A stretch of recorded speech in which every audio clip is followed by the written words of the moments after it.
సరే, తర్వాత జరిగినటువంటి సాధారణ ఎన్నికలు వచ్చినటువంటి ఫలితాలు ఏదేమైనప్పటికీ మరో 10 నెలల పాటు మేయర్ గారికి మహావిశాఖ నగరపాలక సంస్థ కాలపరిమితి ఉన్నప్పటికీ మీరు ఈ రకమైనటువంటి అధర్మమైనటువంటి పనులు చేసి దాదాపు 27 మంది మా వైఎస్ఆర్ కాంగ్రెస్ పార్టీ కార్పొరేటర్లని కొంతమంది సంతలో పశువులు కొన్నట్టు కొంతమందిని కొన్నారు, వారికి ఉన్నటువంటి వ్యాపారాలను బెదిరించి కొంతమందిని లాక్కున్నారు,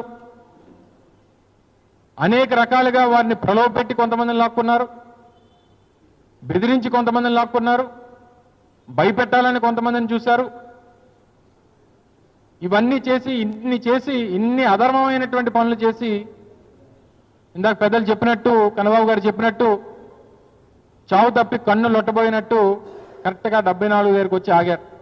సరే, ఏదేమైనప్పటికీ ప్రజాస్వామ్యంలో ప్రక్రియల ప్రకారం చట్ట ప్రకారం ఏదైతే జరగాలో జరుగుతుంది. మేము కూడా నిన్న మా సభ్యులందరికీ కూడా విప్ జారీ చేశాం. అవిశ్వాస తీర్మానానికి హాజరయ్యేటువంటి సభ్యులు ఎవరైతే ఉన్నారో వారందరూ కూడా అవిశ్వాస తీర్మానానికి వ్యతిరేకంగా ఓటు వేయాలని చెప్పి వారిని ఆదేశించాం.